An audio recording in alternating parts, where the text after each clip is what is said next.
They benched the future. And Mary Kay Cabot just called it sabotage. This might be the biggest QB mistake in Cleveland history.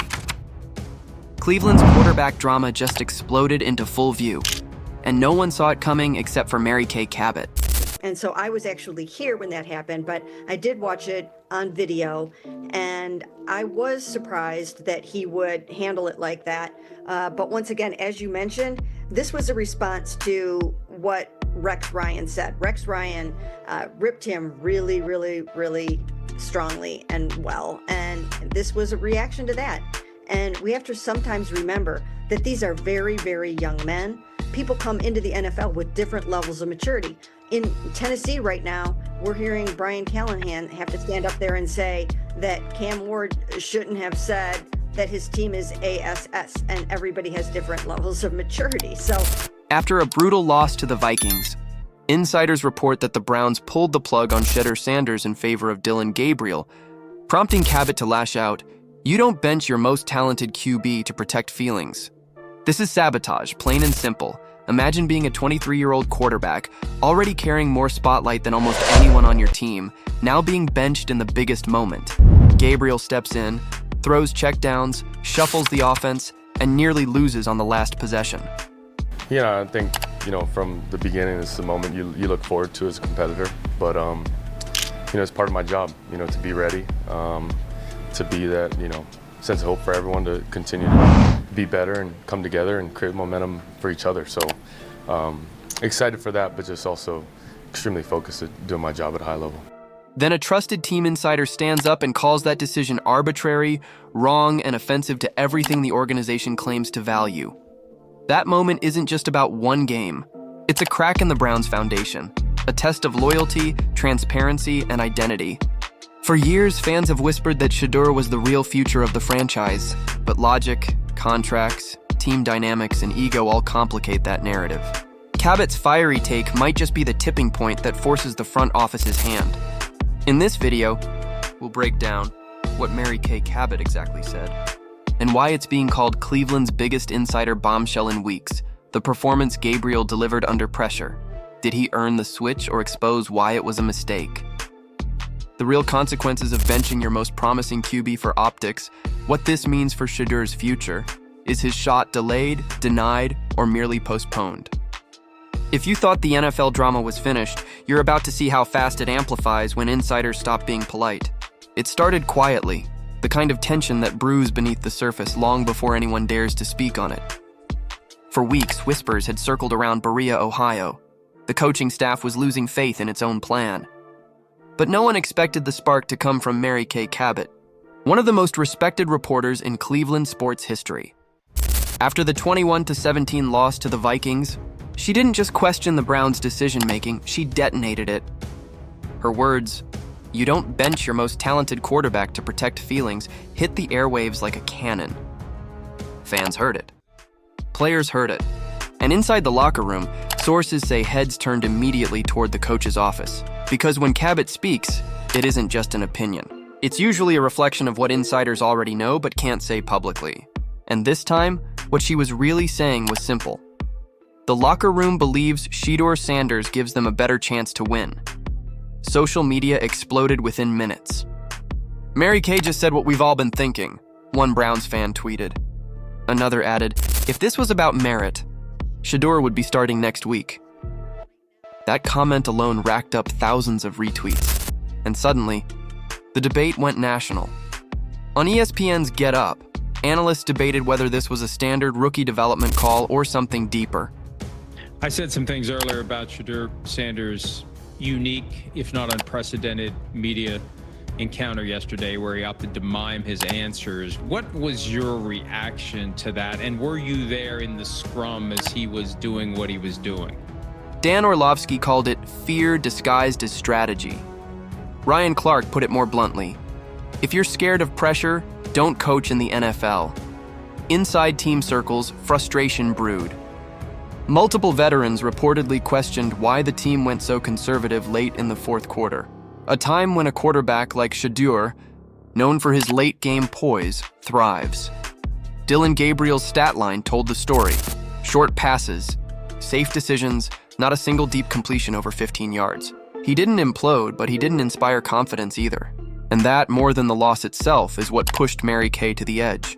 Because to her, and to many fans, this wasn't just about a single decision. It was about trust. Trust in talent. Trust in direction. Trust that the franchise actually knows who its future is. By Monday morning, Shedeur was trending across Cleveland sports Twitter. Reporters camped outside the Browns facility, waiting for Stefanski to respond. When he finally did, the quote only fueled the fire. "We're confident in the process. Dylan gives us stability right now." That single word, stability, became the punchline of every talk show segment. Because, as one analyst on FS1 said, if stability means losing winnable games, then Cleveland's been stable for decades. Cabot's outburst had done more than spark debate. It shattered the silence that surrounded the Browns' quarterback room. And deep down, everyone knew this wasn't the end of the story. It was the beginning of a quarterback war that could redefine the franchise's future. By midweek, Cleveland's practice field didn't feel like a team chasing progress. It felt like a team walking on eggshells. Reporters noticed it first. The energy was off. The easy smiles, the post-practice banter, gone. Dylan Gabriel threw reps with the first team, but the vibe around him wasn't confidence. It was hesitated. Meanwhile, Shedeur Sanders ran scout team drills like a man possessed. Crisp reads, lightning footwork, no wasted motion. And the whispers from players watching on the sideline started to spread. "How's he not starting?" An offensive assistant reportedly muttered under his breath. "You can feel it. They all know who the real QB is." Then came the leak.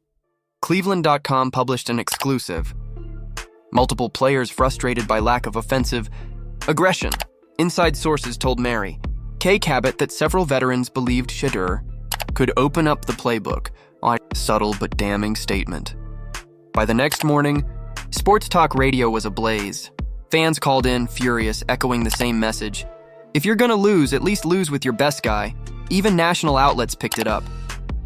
Shannon Sharp said on Nightcap, "Man, they're protecting Dylan like he's the second coming of Brady. Let the kid Shedeur play. You drafted him for a reason. It wasn't just talk, it was data." Analytics showed that under Gabriel, the Browns ranked 31st in air yards per attempt and dead last in explosive plays. In a league built on aggression, Cleveland looked scared, and here's where it got even uglier. Anonymous sources inside the locker room told beat reporters that Shedeur's confidence was unsettling the staff. Not because he was cocky, but because he commanded respect the moment he stepped on the field. A veteran wideout reportedly told a teammate, "When 14 Shedeur throws it, it feels different. The ball just cuts." But while the players were starting to believe, the front office wasn't ready to admit a mistake. Kevin Stefanski doubled down, telling reporters, "We're sticking to the plan. It's about development, not drama." But fans saw right through it. "Development?" One viral post said. "You don't develop a Ferrari by leaving it in the garage." Tension reached its boiling point on Thursday when Shedeur's practice footage leaked on social media. A single 15-second clip showing him throwing a 45-yard strike to the back of the end zone. It racked up over 2 million views in 24 hours. The caption read, "Still QB3, let that sink in." That clip changed everything. By Friday morning, First Take opened with Stephen A. Smith shouting, "Mary Kay Cabot said what the Browns were too scared to say. They're sabotaging their own rookie." Cleveland's decision wasn't just a football move anymore, it was a national headline. The organization that once prided itself on discipline and patience had now become the epicenter of NFL chaos. Inside the locker room, players took sides quietly. Some still backed Dylan, pointing to his experience. Others whispered that Shedeur deserved his shot, now or never.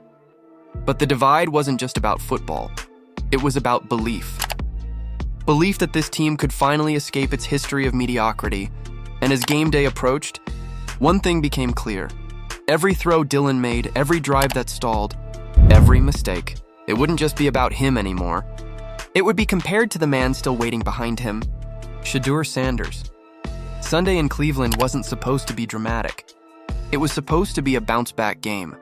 A chance for Dylan Gabriel to quiet the noise, and for Kevin Stefanski to prove that his trust the process mantra still meant something. Instead, it turned into a full-blown reality show. The moment Dylan jogged onto the field, boos echoed through the stadium. Not deafening, but loud enough to sting. Loud enough for TV mics to pick up fans chanting, "We want Shedeur! We want Shedeur!" The camera panned to the sideline. There he was, Shedeur Sanders, helmet in hand, jaw tight, eyes locked on the field. Calm, focused, dangerous. The first drive, 3 and out. Second drive, sack, punt. By the time the Browns entered halftime down 17-3, social media was melting down. ESPN's bottom ticker flashed, "Let Shedeur play trending #1 nationwide." Kay Cabot, watching from the press box, tweeted mid-game, "This isn't about protecting a player anymore, it's about protecting pride." Boom, 250K likes in 10 minutes. Then came the viral clip. Early in the third quarter, Dylan missed a wide-open receiver downfield. Cameras caught Amari Cooper slamming his helmet and mouthing, "That's a touchdown with Shedeur." The internet went nuclear. Sports analysts began live reacting mid-broadcast. Shannon Sharp tweeted, "The players have spoken. Stefanski's losing this locker room in real time." And yet, Stefanski stayed stubborn. No change. No Shedeur. By the fourth quarter, the Browns trailed 24-10. The offense looked lifeless. Dylan looked rattled. And the cameras kept cutting back to the sideline, to Shedeur, who stood at the 30-yard line, helmet still on, pacing like a lion in a cage. Then it happened. 2 minutes left. Browns down 24-10. Dylan gets hit hard. Trainers rush the field. The crowd roars not because of injury, but because they know what's next. Finally, Shedeur Sanders steps onto the field. Instant electricity. Fans rise, phones out. Every single person in that stadium feels it. First snap, quick slant, 12 yards. Second play, rollout right, 23-yard dart on the run. Third play, play action, deep shot down the seam, caught. The drive takes 70 seconds. Touchdown Browns, the stadium explodes. Broadcasters lose their minds. "Where has this been all season?" Even the Vikings sideline couldn't help but look impressed. Final score? Browns still lose 24-17. But that didn't matter. The post-game headline wasn't the loss, it was the arrival. Shedeur shows out in debut drive. Cleveland erupts. After the game, Stefanski dodged every question about the quarterback switch. "We'll evaluate everything this week," he said, eyes darting from camera to camera. But Kay Cabot didn't hold back. She looked directly into the TV camera and said, "You can't unsee what the world just saw tonight. The future of the Browns wears number 14. And just like that, the conversation shifted. It wasn't if Shedeur would start. It was when, by Monday morning, insiders reported growing internal pressure on the coaching staff to start Shedeur next week. Players reportedly lobbied behind closed doors. Even ownership, Jimmy Haslam himself, had questions. The writing was on the wall. ESPN, Bleacher Report, every sports show across the country opened with the same headline. Kay Cabot was right. Cleveland can't hold back Shedeur any longer. And as that clip of Shedeur's laser touchdown replayed on loop across social media, fans didn't see just a throw. They saw a turning point. They saw confidence. They saw leadership. They saw the next chapter of Browns football, beginning right before their eyes. Because sometimes greatness doesn't need permission. Sometimes it just needs an opportunity. And when Shedeur Sanders finally got his, he didn't just play. He announced his era. If you believe Shedeur Sanders is the future of the Cleveland Browns, hit that like button, subscribe, and turn on notifications because this story's just getting started. And trust me, the next chapter, it's going to get even crazier.